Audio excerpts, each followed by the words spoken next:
খারাপ সময়ের জন্য কেউ কখনো প্রস্তুত থাকে না, আবার দেখবে ভালো সময়ের জন্য কেউ কখনো প্রস্তুত থাকে না। কখন যে কোন কাজটা হবে কেউ নিজেও বলতে পারে না। চলো যাগে, ছাড়ো সেসব কথা। সকলকে জানাই আমার এই ছোট্ট চ্যানেলে, ছোট্ট গ্রামে সকলকে অনেক অনেক স্বাগত, তার সঙ্গে বড়দের প্রণাম। তো সকালবেলা ঘুম থেকে উঠে ঠাকুরকে প্রণাম করলাম, তারপর আমার সকালটা শুরু করলাম। আর আজকেও ঘুম থেকে উঠতে অনেকটা দেরি হয়ে গেছে, দেখতে পারছো সূর্যি মামা উঠে গেছে। আর আমি উঠে ঘুম থেকে প্রথমে আগে ব্রাশটা হাতে নিয়ে নিলাম। তো কাজ কি করব কি না করব বুঝে পাচ্ছিলাম না। এদিকে দেখো আমার রাজবাড়ির গেটটা খুলে নিলাম। তবে যার কাছে যেটাই হোক না কেন, আমার কাছে এটা আমার রাজপ্রাসাদ বা রাজমহল, যেটাই বলো না কেন, আমার এটাই রাজমহল। তো অল্পতেই খুশি থাকা আমার মনে হয় অনেক অনেক ভালো। বা তুমি হয়তো খুশি থাকলে সবসময় শান্তি পাবে। তো কয়েকদিন থেকে শরীরটা একদমই ভালো না, আর অনেক রাত জেগে ভিডিও এডিট করছি, তারপর ওটাকে থাম্বনেল বানাচ্ছি, অনেকটা কষ্ট করছি। তো জানি না কপালে কি রয়েছে। আর তারপরে উঠে সকালবেলা এদিকে দেখো রান্নাঘরটা পরিষ্কার করে নিচ্ছি। প্রথমে আমি উনুনের ছাই তুলে ঘরটাকে ভালোভাবে ঝাড় দিয়ে নিচ্ছি। আর সত্যি কথা বলতে আমাদের গ্রামের মেয়েদের রোজ সকালবেলা এই একই কাজ। জানি আমার মতন সবারই এই কাজগুলো রোজ দিন করতে হয়। তবে ঝাড়ু দেওয়া, ঘর ঝাড় দেওয়া, এসব কাজ যদিও মেয়েবেলায় ভালো না লাগতো, এখন কিন্তু বেশ ভালো লাগে সমস্ত কাজ করতে। আর নিজের মতন চলতে, নিজের মতন নিজের সংসারকে গুছিয়ে নিতে বেশ একটা আনন্দ আছে। সবার হয়তো হয়, আমি জানি না, তবে আমার কিন্তু বেশ ভালো লাগে এখন এই কাজগুলো করতে। তার থেকেও বড় কথা, ইউটিউবে আসার পর কত কিছু কাজ শিখেছি, সমস্ত দিদি ভাইদের থেকে দেখে দেখে একটু একটু করে সংসারটাকে গুছিয়ে নেবার চেষ্টা করছি।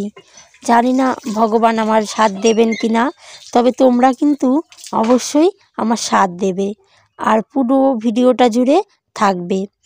আর ভিডিওতে কোনো মতন ভুল ভ্রান্তি হলে অবশ্যই ক্ষমা দৃষ্টিতে দেখবে। আর ভুল ভ্রান্তি মানুষেরই হয়, আমিও জানি আমারও কোনো রকম ভুল হতে পারে। তাই আর কি তোমাদের বলবো, তোমরা ছোট বোন হিসেবে কমেন্টে সেই মতামতটা অবশ্যই জানাতে পারো। আর আমি বাসি সমস্ত কাজ করে আগে ভাতটা বসিয়ে দিচ্ছি, কারণ ঘুম থেকে উঠতে আমার অনেকটা দেরি হয়ে গেছে। উনুনটা ধরিয়ে ব্রহ্মা বিষ্ণুকে প্রণাম করে এখন চলে এসেছি বড় ঘরে। এদিকে আবার চা বসাতে হবে যে, তো ওই কারণেই চাটা বসিয়ে দিচ্ছি। আর এখনও কেউ ঘুম থেকে উঠেনি। আর কয়েকদিন থেকে প্রচণ্ড রাত্রি করে ঘুমানো হচ্ছে, তো ওই কারণে একটু দেরি হচ্ছে। তবে গ্রামের মানুষ কিন্তু আমরা খুব তাড়াতাড়ি ঘুমিয়ে পড়ি। আর এই কয়েকদিন থেকে দেরি হচ্ছে বলে ঘুম থেকে উঠতেও দেরি হচ্ছে। আর এইদিকে দেখো লাইটারটার যে কি প্রবলেম হয়েছে, এই একবার ধরছে আবার ধরছে না। এই কি বলবো, আমাদের গরিবের যেন সমস্যা লেগেই থাকে সব ব্যাপারেই দেখবে। আর এই দিকে দেখো এই বদমাস দুটো শুয়ে রয়েছে ঠিকই, কিন্তু ঝগড়া করছে জানো। এত ঝগড়া যে ও জামা পরলো, ও উঠলো, আর একজনের জ্বর, শরীর ভালো না, তবুও ঝগড়া করবে। আর এদিকে বলছে বিছানাটা গুছিয়ে দিতে, তো আমি ওকে বলছি উঠতে, ও বলছে না এইভাবে গুছাতে হবে।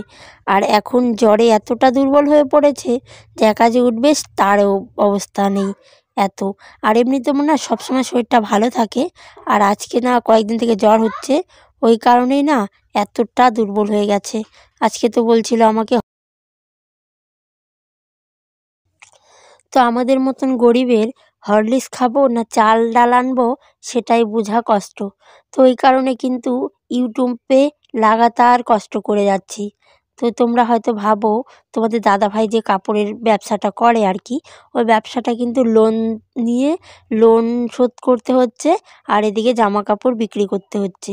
তো অনেকে অনেক মন্তব্য করে আমি জানি, আর এই ভিডিও করি বলেও কিন্তু অনেক লোকের কাছে অনেক মন্তব্য শুনতে হয়, আর আমি এই ভাঙাচোরা বাড়িঘর দেখাই। জানি আমার কাছে অত ভালো দামি কাপড় চোপড় নেই, ভালো বাড়িঘর নেই, তবে আমি কিন্তু এতেই খুশি।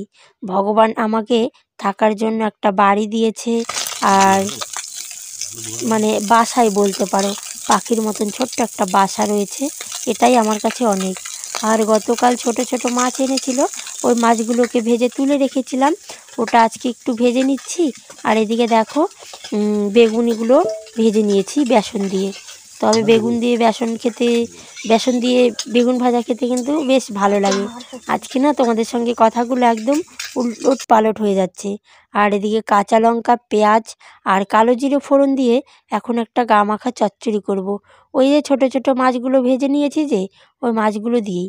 আর এখানে কিন্তু তোমাদের দাদা ভাইও বসে রয়েছে। আমি এক হাত দিয়ে মোবাইল ধরেছি, আর এক হাত দিয়ে সবজিগুলো দিচ্ছিলাম বলে ও কিন্তু ঘাটাঘাটিটা করে দিচ্ছে। তবে জানো, একে অপরের পাশে থেকে এই ছোট ছোট কাজগুলো করলেও অনেকটা আনন্দ পাওয়া যায়। করে দেখো। তবে কিন্তু অনেকে এটাকে পছন্দ করবে না আমি জানি। আমি আগের ভিডিওতেও বলেছি, তোমাকে অনেক মন্তব্য করবে যে তোমার বর তোমাকে ছাড়া কিছু বোঝে না, অমুক তমুক, এই আর কি।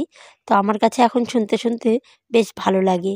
এদিকে রান্নার পরে উনুনে বসিয়ে রেখেছিলাম গরম জল, সেই গরম জল দিয়ে মেয়ে স্নান করে নিচ্ছে।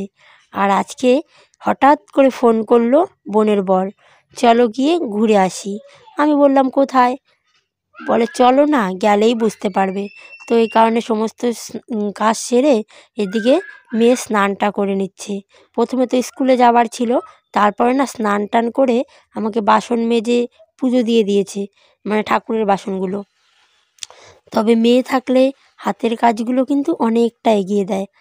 আমার মেয়ে কিন্তু ওই দিক থেকে অনেক ভালো। আর আমার ছেলে যা বদমাশ কি বলবো তোমাদেরকে। তুমি যদি বলো একটা ছোট্ট জিনিস আনতে, বলবে মুখের উপরে পারবো না। আমার মেয়ে কিন্তু এই কাজটা করে না। আমার মেয়ে আমাকে যথেষ্ট করে দেয়, ছোট বয়সে করে দিচ্ছে, বড় হলে কি করবে জানি না। তো ভগবানের কাছে আশা রাখবো আমাকে যেন এভাবেই পাশে থেকে ছোট ছোট কাজগুলো করে দেয়। আর এইদিকে দেখো, আমার চোখে মুখে একদম সাবান জল ছিটিয়ে দিয়েছে, তারপর আবার গিয়ে হাসছে। তো চলো, অনেক বাসন রয়েছে, আর এই সমস্ত বাসনগুলো মাজা ঘষা করব, আর তারপরে ধুয়ে রাখবো। আর কড়াইটা তো অবস্থা খারাপ করে দিয়েছে তোমাদের দাদাভাই, যেহেতু জাল দিয়েছে। আর এদিকে দেখো, একদম অনেকক্ষণ বাদে তোমাদের সঙ্গে আর কোনো ভিডিও করতে পারিনি, একদম হুট করে রেডি হয়ে গাড়িতে উঠে বসে পড়েছি। মানে এত তাড়াহুড়া ছিল জানো। আর এখানে দেখো কাজ চলছে, আর আমরাও গাড়িতে বসে রয়েছি। এটা একটা পেট্রোল পাম্প। তো এখানে ঢুকেছে, গাড়িতে পেট্রোল ঢোকাবে নাকি, তো এই কারণেই আমিও একটু ভিডিও করছিলাম। আর বাবুসোনা তো প্রথমের দিকে ভীষণ ঘুমাচ্ছিল, এখন দেখো ওই ঘুম থেকে উঠে গেছে, আর আমরা অলরেডি পৌঁছে গেছি। এখানে দেখো মিষ্টি, বিস্কুট সমস্ত আয়োজন করা হয়ে গেছে। আর এটা আমার মেজো বোন চা বানাচ্ছে। তো দেখে নিশ্চয়ই বুঝতে পারছো, একটু হলেও আন্দাজ করতে পারছো যে কেন আসা হয়েছে। তো এখন এই চাটা খাওয়া হয়ে গেছে, আর এখন সন্ধ্যাও লেগে যাচ্ছে।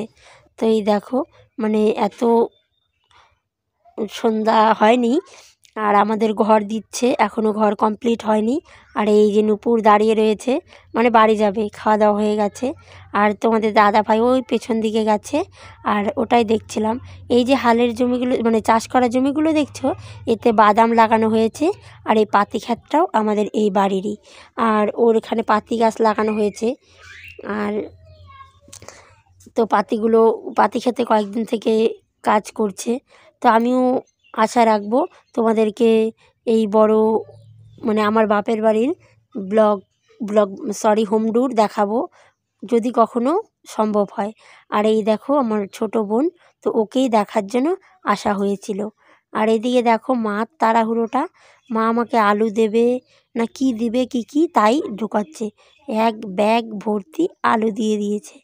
আর তারপর দেখো চলে যাচ্ছি বাড়ি, অনেকটা রাত হয়ে গেছে, আর এখানে এখন চলে যাচ্ছি বাড়ি।